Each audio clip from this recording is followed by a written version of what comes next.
समलैंगिक विवाह पर सुप्रीम कोर्ट के फैसले से LGBTQIA+ समुदाय निराश नहीं है। कुछ LGBTQ+ समुदाय के अधिकारों के लिए काम करने वाले कार्यकर्ताओं ने इसकी तारीफ की है और कहा है कि शीर्ष अदालत ने लैंगिक कामुकता जैसी शब्दावली का उपयोग करके रूढ़िवादी सोच को तोड़ दिया है। My Supreme Court of India Constitution bench has broke down the stereotypical thinking notion of this existing patriarchal system. This shows India is in the process of development. Knowing that the whole universe was looking at the Supreme Court of India's Constitution bench verdict, I heartily welcome this verdict from the movement of sexual minorities, from the movement of gender minorities, from the movement of intersex communities. We welcome the judgment of the Supreme Court. Of course, it's a long judgment. We recognize the fact that there are 4 judgments.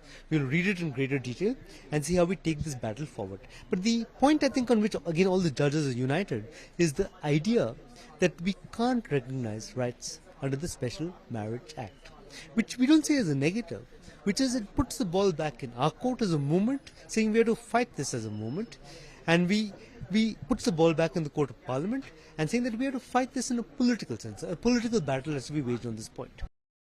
पीठ की अध्यक्षता करने वाले CJI DY Chandrachud ने फैसले में कहा कि अदालत कानून नहीं बदल सकती, बल्कि केवल उसकी व्याख्या कर सकती है। विशेष विवाह अधिनियम में बदलाव करना संसद का काम है। पीठ ने यह भी कहा कि जीवन साथी चुनने की क्षमता संविधान के अनुच्छेद 21 के तहत जीवन और स्वतंत्रता के अधिकार की जड़ों तक जाती है।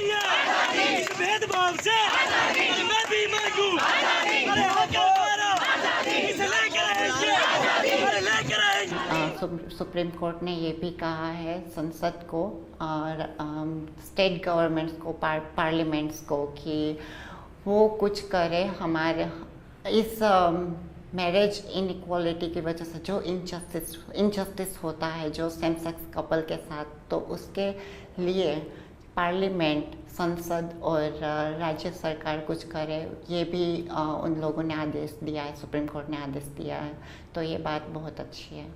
सुप्रीम कोर्ट ने केंद्र राज्यों और केंद्र शासित प्रदेशों से यह भी निर्देश दिया है कि वे समलैंगिक अधिकारों के बारे में जनता को जागरूक करने के लिए कदम उठाएं और यह सुनिश्चित करें कि अंतरलिंग वाले बच्चों को उस उम्र में लिंग परिवर्तन ऑपरेशन की अनुमति नहीं दी जाए जब तक वे परिणाम को पूरी तरह से समझने की स्थिति में ना हों। संविधान पीठ के सदस्य न्यायमूर्ति AK कौल ने कहा कि गैर विषम लैंगिक और विषम लैंगिक संबंधों को एक ही सिक्के के दोनों पहलू के रूप में देखा जाना चाहिए। एक कपल है, जब वो मैरिज रजिस्टर नहीं करवा सकता तो उसके आधार पर उसको कई सारे इनजस्टिस होते हैं, जैसे कि मेडिकल फील्ड में जाए तो आप वो right to take a decision for their partner वो नहीं ले सकते। ये सारी बातें संसद को और राज्य सरकार को ध्यान में रखनी चाहिए और इसके आधार पे उसको राज्य सरकार को और कानून बनाने चाहिए।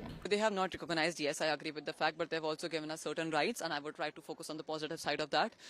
They've told us that my partner can also, claim the body after I'm gone. I can also go to the police. There are also awareness rights, there are also safety rights, there are also healthcare opportunities for me. So I'm trying to focus on the positive side. Yes, the decision was very diplomatic to keep both the parties happy, happy and keep a balance in the society. I think we don't have timelines. We've heard beautiful things being said by the judges, but we don't have any concrete timeline by which what they've said of our right to life, to dignity, fundamentally to ourselves, they have not delivered clearly as to when will these things be implemented, by when should the government deliver this.